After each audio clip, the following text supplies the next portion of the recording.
আসসালামু আলাইকুম দর্শক, আশা করি সকলেই ভালো আছেন। ডক্টর ইউনূসের সঙ্গে ছবি তুলে পোজ দিয়েছেন ট্রাম্প ও তার স্ত্রী। বাংলাদেশের প্রধান উপদেষ্টা অধ্যাপক ডক্টর মোহাম্মদ ইউনূসের সঙ্গে ছবি তুলে পোজ দিতে দেখা গেছে মার্কিন প্রেসিডেন্ট ডোনাল্ড ট্রাম্প এবং ফার্স্ট লেডি মেলানিয়া ট্রাম্পকে। নিউ ইয়র্কের আয়োজিত এক বিশেষ সংবর্ধনা অনুষ্ঠানে এই দৃশ্য ধারণ করে ক্যামেরা। ঘটনাটি ঘটে 23 সেপ্টেম্বর। মার্কিন প্রেসিডেন্টের আয়োজনে এই সংবর্ধনায় যোগ দেন বিশ্বের বিশেষ দেশের শীর্ষ নেতা এবং কূটনীতিকরা। অনুষ্ঠানের উপস্থাপক ছিলেন অধ্যাপক ডক্টর ইউনূস ও তার কন্যা দিনা ইউনূসও।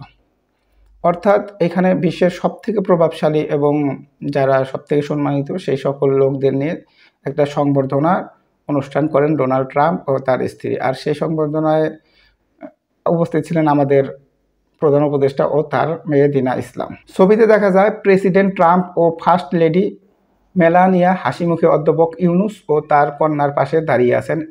আনুষ্ঠানিক পরিবেশের মধ্যেও ছবিটি যেন ছিল এক উষ্ণ বন্ধুত্বপূর্ণ মুহূর্তের প্রতিফলন। অর্থাৎ ডোনাল্ড ট্রাম্প যেভাবে হাতের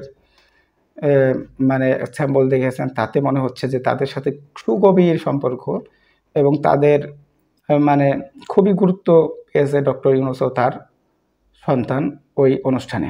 শনিবার বাংলাদেশ সরকারের অফিসিয়াল ফেসবুক পেজে চিফ অ্যাডভাইজার জিওভি থেকে ছবিটি পোস্ট করা হয়েছে। উল্লেখ্য, বাংলাদেশের প্রধান উপদেষ্টা হিসেবে দায়িত্ব নেওয়ার পর আন্তর্জাতিক পরিসরে ডক্টর ইউনূসের এই উপস্থিতি বিশেষভাবে দৃষ্টি আকর্ষণ করেছে দর্শক।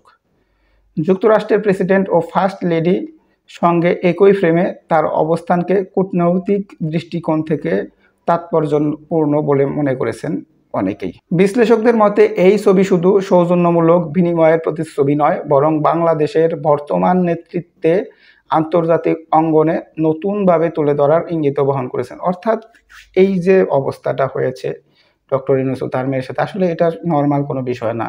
এটা দিয়ে বাংলাদেশের প্রতি যে ডোনাল্ড ট্রাম্প বা আমেরিকার বড় ধরনের সাপোর্ট রয়েছে, আশা, সেটাই বোঝানো হয়েছে দর্শক। আর এই ছবিটা যদি আগের সরকারের সাথে উঠতো তাইলে তো সারা বিশ্বব্যাপী এটা ছড়াই ফেলতো যে কী করে ফেলছে এটা ভাই। যাই হোক দর্শক, ডোনাল্ড ট্রাম্পের ও তার স্ত্রীর সাথে ডক্টর ইউনূস ও তার কন্যার যে সৌহার্দ্যপূর্ণ অবস্থান বা ছবিতে যেভাবে দেখা গেছে, বিষয়টি আসলেই পজিটিভ। বাংলাদেশের জন্য খুবই ভালো কিছু আসছে সামনে। আপনারা এই বিষয়টিকে কীভাবে দেখছেন অবশ্যই কমেন্টসে জানাবেন। ধন্যবাদ সকলকে। আসসালামু আলাইকুম।